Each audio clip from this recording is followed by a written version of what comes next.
A mother and her 2 young children are dead. Their killer is still on the loose. Take a look at this house located on a street with low traffic.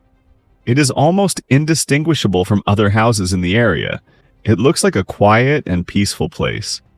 However, the locals still cannot forget what happened in this house in 2012. I have 2 little ones the same age, and I couldn't even imagine what happened here.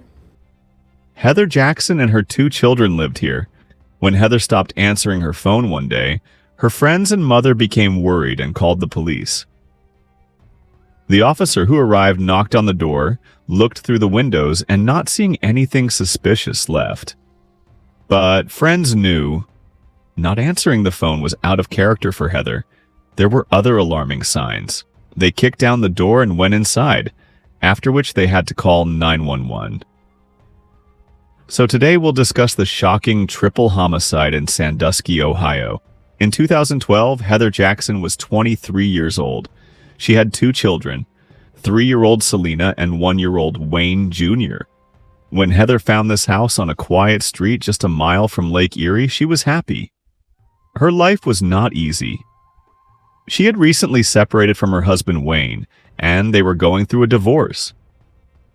Heather and Wayne were once a truly happy couple. He was her high school sweetheart. However, the difficulties they faced after becoming parents destroyed their marriage eventually. Heather had a hard time after breaking up with Wayne, but she didn't despair and tried to do everything possible to make her children happy.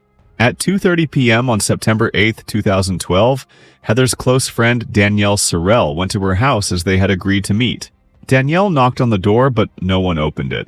She went around the house and checked all the doors, but they were all locked. It seemed strange to her that Heather and her children were not at home because they had agreed to meet.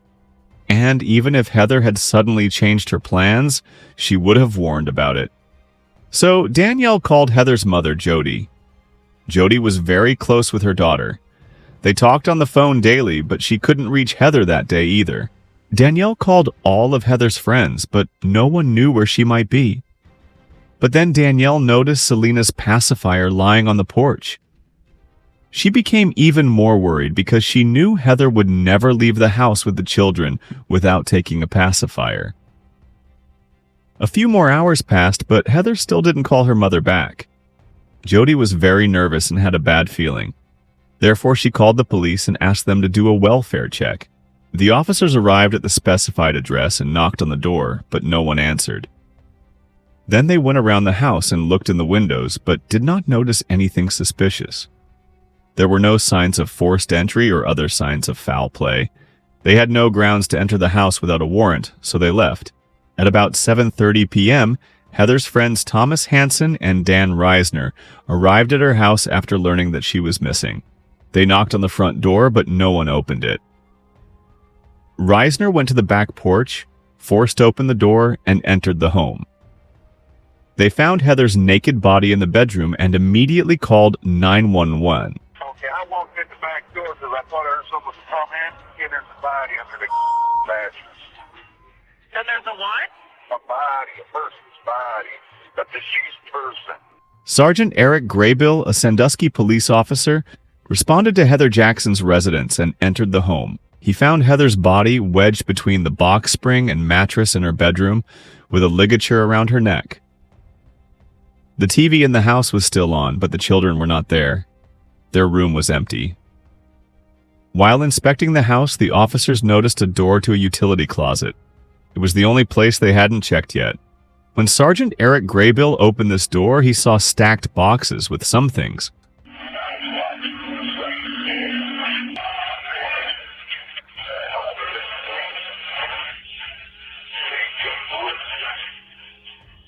Looking behind these boxes, the officer found the lifeless bodies of Heather's children. The police immediately cordoned off the crime scene. Never before had local police officers come across something so terrible. They couldn't understand how someone could be so evil as to take the lives of defenseless children. Heather's family and friends were even more devastated after the results of the forensic examination. Here's what the court documents say. Dr. Diana Scala Barnett, deputy coroner for Lucas County, conducted the autopsies of the 3 victims. She concluded that Heather Jackson died from ligature strangulation. She noted that Heather's rectum was more open than it normally is after death, which she said indicated that something was most likely introduced in there to keep it open like that, at or about the time of her death. Dr. Scala Barnett testified that both Wayne Jackson and Selena Jackson also died from ligature strangulation. She noted that Selena's underwear was rolled up, indicating that the body had been redressed. Selena also had a rectal dilation similar to her mother's, again indicating that something was in her rectum at or about the time of death. Julie Cox, a forensic scientist at the Bureau of Criminal Investigation, testified that there was seminal fluid on the anal swabs obtained from Selena Jackson. Cox also noticed a stain in Selena Jackson's underwear, so she cut a small portion of that stained area for testing and determined that it contained a sperm cell. So, the police wanted to find the monster responsible for these crimes as soon as possible. Heather lived next to Firelands Regional Medical Center, and investigators hoped the footage from the surveillance cameras installed on this building would help them find the perpetrator. Looking through the CCTV footage, they saw a car driving up to Heather's house at 10:57 p.m. However, it was hard to see anything, because the camera was located far from the house and because of the darkness. They only saw the car's headlights. The car backed into the driveway and stood there for some time. 11 minutes later, at 11:08 p.m., the headlights turned on again, and the person behind the wheel drove away.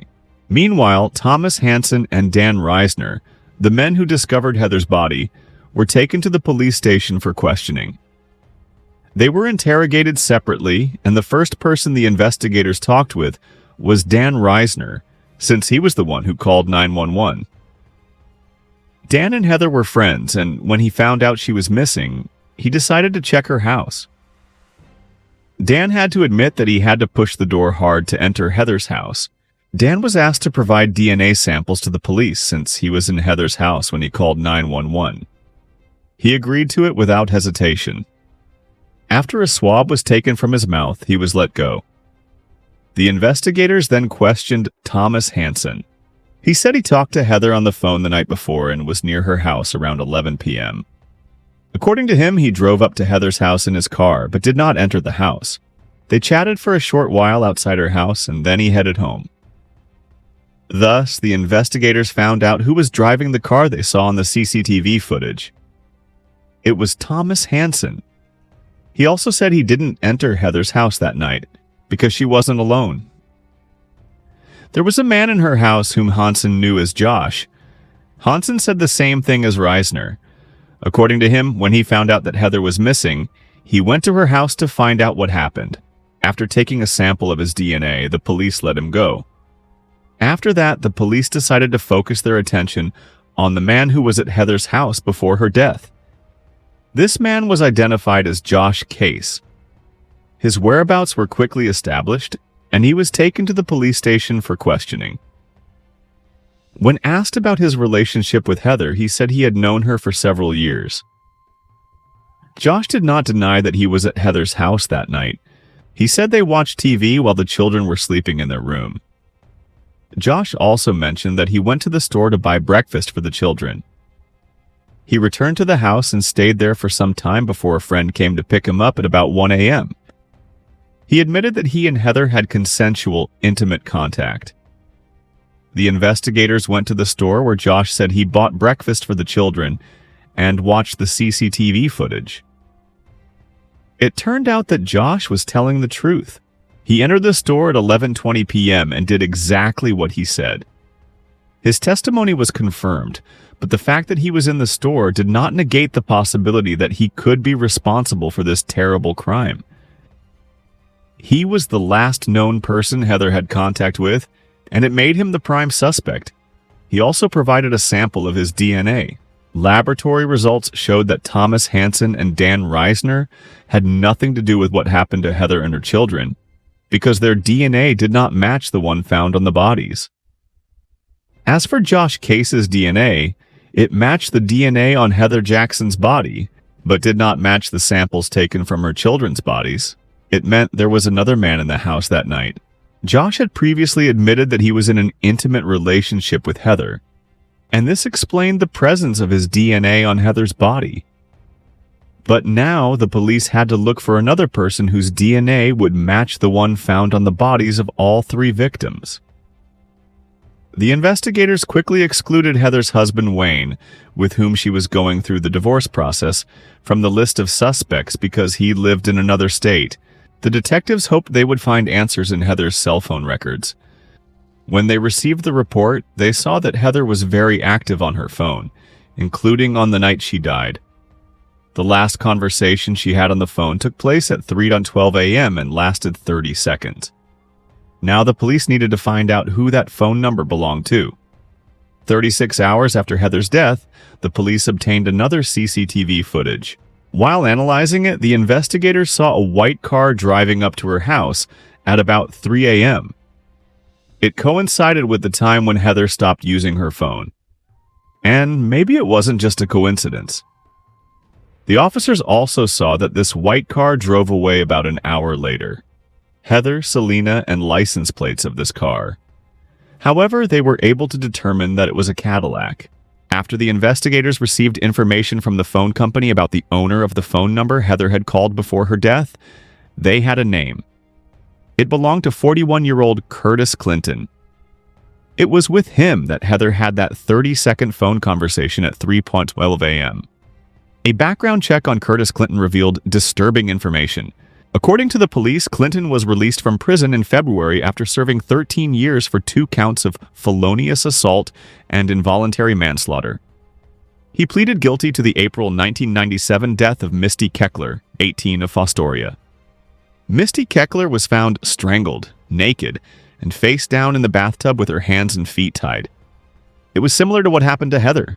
And the fact that Clinton was released from prison just 6 months before Heather and her children's death also raised concerns among investigators. Perhaps he went back to his old ways once he was released. Moreover, Clinton owned a white Cadillac. Thus, Curtis Clinton became the main suspect, and the police needed to find him as quickly as possible. After all, if he really took the lives of Heather and her children, then he had to be stopped before he hurt anyone else. The officers went to Clinton's last known address, but he wasn't there. A few hours later, patrolmen found a white Cadillac on one of the streets, but Clinton himself was nowhere to be found. They searched the car and found a receipt issued at a gas station on the night of the crime. The investigators went to the gas station to view CCTV footage. On the recordings, they saw both Clinton and his white Cadillac. He bought water and beer and behaved calmly. By this time, Heather and her children were already dead. The investigators were afraid that Clinton might have gone on the run. However, they soon received information that a patient named Curtis Clinton had been admitted to one of the hospitals. They immediately went there and found the person they were looking for. He was arrested and taken to the police station, but Clinton denied any involvement in the deaths of Heather Jackson and her children. Clinton stated that he had been dating Heather for 5 months and that they had an intimate relationship. He said that Heather had a lot of problems and she asked him for financial and emotional support. Clinton claimed that he didn't know Heather's children well. He said that he had last seen Heather on Thursday, September 6th. Allegedly, he gave her $320 that day, and they entered into an intimate relationship. The investigator informed Clinton that phone records showed he had spoken with Heather at 3:12 a.m. on September 8th. Clinton then said he had his days mixed up and that it had not been Thursday night, but Friday night or early Saturday morning when he had last seen Heather. He said he had not stayed long at her house. He had dropped the money off and then they had intimate contact. He said, "I did my thing and left." He was not sure what time he arrived home. Clinton claimed that someone else must have gone to Heather's house after he left. He said that while he was with Heather, she mentioned that somebody had texted or called her, and she seemed irritated. Clinton said, "I didn't do nothing to her, and no, I didn't do nothing to her kids." So that's my statement. When informed that he was the last person who had contact with Heather, Clinton said, "I don't think so. I doubt it. I really doubt it. If something happened, I don't remember it." He later repeated, "I ain't done nothing." However, the examination indicated the opposite. The DNA on the bodies of all 3 victims belonged to Curtis Clinton. Therefore, he was arrested and placed in the county jail. While there, he called his mother. That phone conversation was recorded.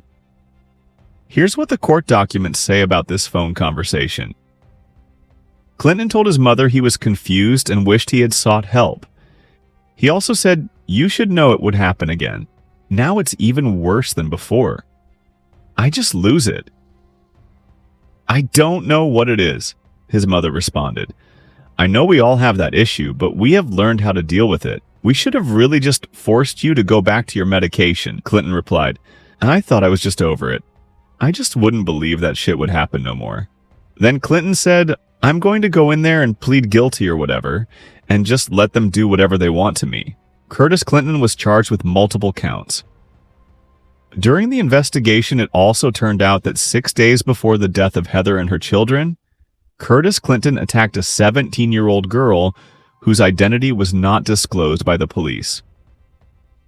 He choked her and forced her to have intimate contact with him. When he let her go, she went to the hospital and the police. At the hospital, doctors took DNA samples from her body, which also led to Curtis Clinton. Clinton moved for a change of venue, arguing that extensive media coverage had saturated the county at the time of the offenses and was likely to resume once the trial started. The trial court denied the motion for a change of venue. The court rejected claims of presumed prejudice, stating, while in the present case the pretrial publicity is extensive and adverse to the defendant, the publicity is not sufficiently prejudicial that readers and viewers could not realistically shut it from sight. He didn't to take the lives of Heather, Selena, and Wayne, and don't forget about the results of the forensic medical examination and what he did to Selena before she died. His DNA was found inside her body. He knew that he was facing the death penalty, but he did not want to die and therefore did everything to achieve a different outcome of this trial. He even remembered what justice was. When allowed to speak before being sentenced for the capital crimes, Clinton neither begged for his life nor apologized to the victim's family. Instead, he lashed out at prosecutor Kevin Baxter and vowed he would win on appeal and have his case retried. "I don't respect the prosecutor," he stated. "Like I said, I will be back again. I know there's a lot of people who are upset here, but I'm the one who's going through this." The statement triggered disgusted jeers from a few of the 70 people at the hearing. In November 2013, Curtis Clinton was sentenced to death. He received a death sentence for every life taken, but this is not the end of the story. After learning he would face lethal injection for the brutal murders of Heather Jackson and her 2 young children, Curtis Clinton reacted violently to Heather's brother, who said he would rather have Clinton die in prison at the hands of other inmates. Deputies and court staff surrounded the handcuffed Clinton and pushed him into a chair, while other officers restrained Nick Fee as they shouted profanities at each other in the Erie County courtroom, which was packed with relatives and friends of Heather Jackson and Misty Keckler, whom Clinton murdered in 1997. Heather's brother was furious, saying, "The only thing you should thank God for is they saved your life by putting your worthless ass on death row. I'd love to come over there and stomp your worthless teeth in, but I ain't being away from my family and my kids. Be glad you are on death row where my buddies can't find you. I wish they had gave you life in prison. I begged for it. Begged to save your worthless life so my friends could get you. If I get my way, they still will." In accepting the jury's recommendation 2 days early for the death sentence, Judge Tone said, "The aggravated circumstances of the crimes outweigh any mitigating factors." The judge also sentenced Clinton to an additional life in prison, without parole for what he did to 3-year-old Selena before strangling her. Plus, Clinton received another 10 years in prison for assaulting a 17-year-old girl 6 days before the death of Heather and her children. In September 2018, the execution of Curtis Clinton was postponed. The Ohio Supreme Court granted the motion of Curtis Clinton, 47, to stay his execution, which was scheduled for September 15, 2021. The court ruled the stay would remain in effect until exhaustion of all state post-conviction proceedings, including any appeals. Today, Curtis Clinton is still on death row. His sentence was upheld, but he will not be executed in the near future. Ohio has more than 100 prison inmates awaiting execution, but Governor Mike DeWine doubts any will be put to death during the last 3 years of his term. Ohio's last execution was on July 18, 2018. Robert Van Hook was executed for murdering a Cincinnati man he met in a bar. Since then, Ohio has had what's been termed an unofficial moratorium on executions. The governor explained why the state stopped executions by saying, I don't expect executions before I leave office. He explained that under Ohio law, lethal injection is the only approved method of capital punishment. Drug companies have warned the state not to use any of their products for executions. DeWine said they could retaliate, which would impact our health department and other departments being able to get the drugs they need to help people in the state of Ohio. So I've made that clear to the state legislature and told the state legislature that the only way that we could start executions again is if we change the law in the state, which allows executions in ways other than lethal injection. The legislature has not taken any action, and I don't see any indication they're going to. So what do you think of this tragic story? Feel free to share in the comments. If there's a case you're interested in, let us know. And if you enjoyed this video, don't forget to like, share, and subscribe. Stay safe, and we'll see you next time.